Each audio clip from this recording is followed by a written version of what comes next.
Yo, what's up guys? I see you made it to my next video. Welcome to my Unholy Dragonflight Season 1 video. So we're going to go through the talents here, then we're going to go through the PvP talents, we're going to go through stats, and we're going to go through how to do damage. So let's jump right into this. Alright guys, so I'm going to give you a little run through of the talents here in the build, and I'll explain it a little bit along the way. So on the left side here, on the utility side, we have Blind for the CC, we have Short IBF for the defensive, we have Empowered Rune Weapon for the huge offensive haste. We have big anti-magic barrier. We have big death strike, big not big anti-magic zone, just normal anti-magic zone for the mage defensive. Will and Necropolis because everybody knows it's really strong, hence the nerfs that we just caught. And then on the right side we just have we just have damage here from Brittle. We have the strength and yeah. So on the right side, this build is basically what I'm gonna call this build is it's a pet build with very short burst windows, 45-second apocalypse, and it also has long bursts as well as consistent damage. So it's the whole package essentially. Okay, it's got it all. It has it all. So let's just look at a couple notable talents. Unholy Blight. This is going to be big dot damage, so you can use this to reapply your dots for a go, anything like that. This is going to make your dots tick a lot faster. Really going to be really going to ramp them up a lot in combination with Plaguebringer, which Scourge Strike causes your disease damage to occur 100% more quickly for 5 seconds. So these synergize very well with each other. And then Unholy Assault and Empowered Weapon are going to synergize very well together. If you use these together, it's about 40% haste. So it's going to be huge, especially for your pets. And then this is going to go with the 45-second Apocalypse here, which we're also going to be proccing Maguses on. This is going to let us use the Abomination talent, which is going to be good in a lot of matchups.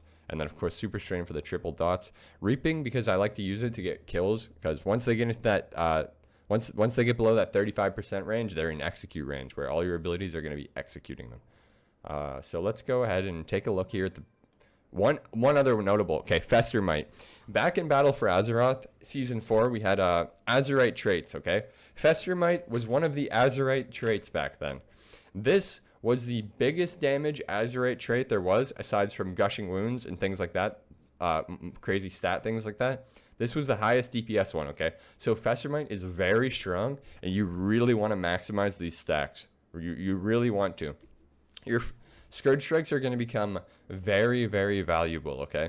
Because if you look at it this way, you're getting Scourge Strike value from this, Scourge Strike because Scourge Strike procs this, Scourge Strike procs this, and Scourge Strike procs your necrotic wounds. And with the tier sets later on, I'm not 100% sure if the tier sets work in Arena or not yet. I don't know. I can't find a definitive answer. But the tier set also is going to have another Scourge Strike value, because it's going to increase your pet damage or haste or everything like that. So yeah, Scourge Strike is very high value to press. So that's going to lead us into the next part in a minute. But anyways, as far as PvP talents go, these are going to be my baseline right here, okay, for now. These are my baseline. Necrotic Aura, which is just flat damage increase. You guys know that one. And then we have Raise Abomination, which, since we're playing, you have to be playing this talent to play Raise Abomination, okay? I actually find the A-Bomb cranks, and another thing nice is because we're playing triple dot, okay? So the A-Bomb, I'm going to throw this in the opener a lot of the times. As I'm running at them, I get the A-Bomb out, so there's one global out, boom, everything's already dotted, and the A-Bomb's chunking. So, really, very convenient to get your diseases out on everyone right away. You actually have a couple ways to apply the diseases. It's quite nice. But let's look at these. So, those are those talents. And then Necrotic Wounds, obviously, this is your Healing Absorb. This is essentially your Necrotic Strike. So, every time you burst a Festering Wound on the target, it's going to convert the wound into a necrotic wound, and it's going to be a 5% healing absorb. And it stacks, though, okay? It stacks up to 30% healing absorption. So you want to try and keep these stacks up. So you noticing a trend here? You want to keep these stacks. You want to keep these stacks. You want to keep this up. So it seems like the stats are going to make sense when I tell you. And then as far as the other talents go, avoid life and death like the Plague. Maybe in like an RBG scenario, you could use this.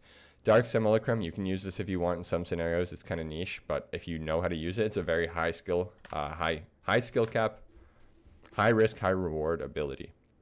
Necromancer's Bargain, I don't really use it right now. It makes my Apocalypse go from 45 seconds to 30 seconds. So, yeah, not really worth it in my opinion. Spell Warden, obviously really good into double casters. You're going to use this a lot, especially after the nerfs on Tuesday. We're going to have to use this a bitch, or we're going to have to use this a bunch. Sorry. Strangulate, it's a good silence. You can use this. Like, I'll probably trade Necrotic Aura out for Strangulate in a lot of scenarios to land kills, especially solo shuffle where the CC is very important to set up yourself. Doom Burst, you could find some ways to use it. I personally don't use Doom Burst. Rotten Wither, like I said, I haven't used this too much. These are going to be pretty much what I'm using. This right here is what I'm going to be using. If I change these, it's only going to be to either Spell Warden and say Strangulate, something like this. Those are really going to be the only ones that I change it to, mostly. It's going to be Spell Warden or Strangulate. It's going to be a combination of those three. Okay, so as far as stats go, the long and the short answer is going to be this, all right? It's going to be Verse, Haste, Mastery, okay? Verse, Haste, Mastery. The reason I want Haste is because there's going to be a lot of things you have to maintain. You're going to want to maintain keeping your dot on the target, but you're going to be playing this, so it's half the time. So it's going to take a lot of globals to maintain that. You're also going to be wanting to maintain your Festermite stacks with Scourge Strike. So if you want to maintain your Festermite, you want to maintain your Plaguebringer, and you want to maintain your Necrotic Wounds and the tier set when it comes out. So you're going to need a lot of haste in order to keep those up, okay? Because you're going to need to be applying a Festering Strike and bursting the wounds. Notice when you burst the wounds, you get the stacks there, right? So you're just going to be applying wounds, bursting wounds. And you're going to try and keep your Festermite stacks at 10 as much as possible. And you're also going to try and keep the Plaguebringer and everything up. So knowing all those things that we have to try to keep up in min-max, haste is going to be very, very valuable. And then Mastery, obviously, Mastery is going to scale your A-Bomb Limb. It's going to scale your pet damage. It's going to scale everything, right? So you don't want to neglect the Mastery, but you do want to go a healthy chunk of haste first, all right? So it's going to be Verse, Haste, Mastery. And then just avoid crit like the Plague. Like the Plague. And then as far as damage goes, okay, so there's a lot of... You have a lot of damage CDs now, all right? I'm just going to go over all your CDs that you have right now as this build. So you have Abomination, you have Unholy Assault, you have Gargoyle, you have Unholy Blight, you have Dark Transformation, you have Abomination Limb, and you have Apocalypse. Okay, so those are all your burst CDs as this build. Before, back in Shadowlands, it was different, okay?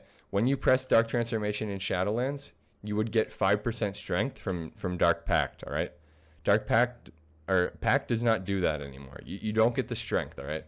Unholy Blight before, this is what changed with Unholy Blight. Before, Unholy Blight would give you a stacking buff, or the dot would put a stacking debuff on the target where your pets would do more damage. I can't remember if it was more damage or more attack speed, but the Unholy Blight would buff your pets before, okay?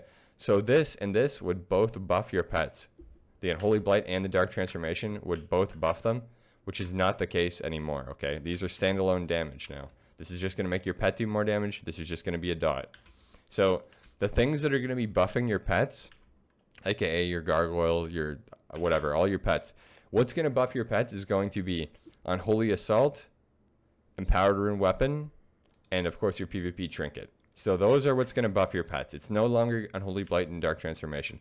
So the order in which you're getting the CDs out is not as important anymore, because like before I would like to Unholy Blight Dark Transformation first before I pulled my pets out, so that when my pets came out, they would have the entire 5-stack pet bonus from the Unholy Blight, but that's not a thing anymore, okay? So getting the rotation in which you get them out is not as imperative. It's kind of just like situational. So say I'm going for this guy over here, right? The arena just opened. I want to run at this guy. While I'm running at him, I could be ramping up while I'm running at him, say, like, right? As I'm running, I drop the A-Bomb on him. I drop the Unholy Blight, Dark Transformation. All three of these ramp-up globals are used while I'm running at the target, okay? So it'll look like this. Like this, I'm running at him, Unholy Blight, Dark, everything, boom. By the time I connect, I'm already 3 globals into my rotation. And then I get there, I throw the Unholy Assault, Apocalypse, boom, the pets are out, A-Bomb Limb out, and then everything's just going. At which point, I'm just going to be spamming coils to power up my Gargoyle. Because the way the Gargoyle works is every runic power ability you dump into it while the Gargoyle's out, the Gargoyle hits harder. So that's basically that. So if you want to burst, that's one way. You can use the CDs, the range CDs, while you're running at the target to burst. That way, because the Unholy Burst rotation is notoriously long, right? So that saves you 3 of your burst globals while you're running at the target, okay?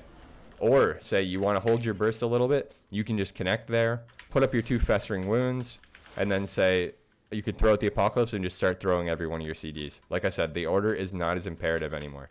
The most important thing about me in the order now is just I like to try to get my gargoyle pets out right away, because that way they're already out, and then I'll throw everything else, right?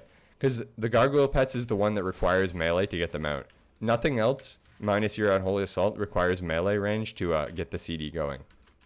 So yeah, just try to get the CDs out in the most efficient way at the time, okay? Like if you're already connected, they already have the wounds. Like the most ideal way that you're going to do the most damage is if you're already connected, you already have the wounds, and then say you drop your A-bomb, and then you can drop these, drop everything, and then just drop your Apocalypse. But it's going to be negligible, the difference, but yeah, they're like I said, you're not always going to do the highest damage burst rotation. Like sometimes you're just going to throw the pets while you're running over, and it's going to be just it's going to be about efficiency sometimes, because in the arena, not everything is like a mythic raid, right, where you can just sit there and do the perfect burst rotation off the rip. Sometimes it's about speed, and you just got to get in there and start going right away. So yeah, but like I said, the only multipliers are, so if you really want to min-max, you're just going to want to get your pets out first, and then you're going to want to throw your Unholy Assault and Power Rune Weapon so the pets get full value, right? Like get the A-Bomb out, get all your pets out, get the whole everything out, and then throw the Unholy Assault and Power Rune Weapon at the end to juice them up. But like I said, you don't always have the luxury of all that time, so sometimes it's just got to look like this, and you just go in there and you just, boom, Unholy Assault, Apocalypse, and you just get them out right away, and then start ramping. So it's really going to depend on the situation. As far as your normal damage goes, so let's talk about normal damage. So outside of all your burst CDs, which I just showed you, your normal damage is going to be basically at the basis. It's just this, okay? Keep your dot on the target because you're playing triple dot. Apply your wounds, burst the wounds, and then if people are stacked up, Death Coil is going to be really high value because you have cleaving Death Coil. So if people are stacked up, you're going to get a lot of Death Coil value from spamming that. But at the bottom line, like I said, just keep your wounds up, keep your dots up, apply your wounds, burst the wounds, right? You want to be bursting the wounds as much as possible because it's keeping up your Festermite stacks, it's keeping up your Plaguebringer, which is making your disease hit harder, and it's keeping up your necrotic wounds as well as your tier set. So that's it. That's it as far as damage goes. Just keep your dot, apply the wounds, burst the wounds, dump the Death Coils, and Death Strike if you need to heal. So one other thing here I'm going to talk to you about CD stacking is the way you want to stack your CDs generally is. So this is a 45 second, Apocalypse 45 seconds, Unholy Blight 45 seconds, Dark Transformation 45 seconds. So every 45 seconds you're going to stack those 3 CDs essentially. The other CDs you're going to stack them when they line up. So as they line up, you're going to stack them too as well. But the ones that are going to go together is going to be Dark Transformation, Unholy Blight, and Apocalypse. But yeah, that's pretty much it. Just do the damage like I just told you the normal way. And then as far as burst rotation, just try and get them out when whichever way makes sense at the time. And yeah, that's pretty much it. You should be absolutely cranking. Like this build does so much damage in Battlegrounds, it's not even funny. Like millions ahead of everyone every single time. It's quite insane. Yeah, but yeah, that's it. That's it, guys. As far as... Well, one last thing, actually. As far as Runeforge goes, you're just going to be playing Rune of Fallen Crusader, but that's pretty straightforward at this point. Rune of Fallen Crusader. Yeah, if I forgot anything or you got any comments or questions, feel free to ask me down below in the comments. And I stream 5 days a week, twitch.tv/PartywafflesX. You can catch me there as well, playing these live. Yeah, I'll see you guys next time, though. Thanks for watching. Hope you guys enjoyed. Peace. Drop a like if you liked.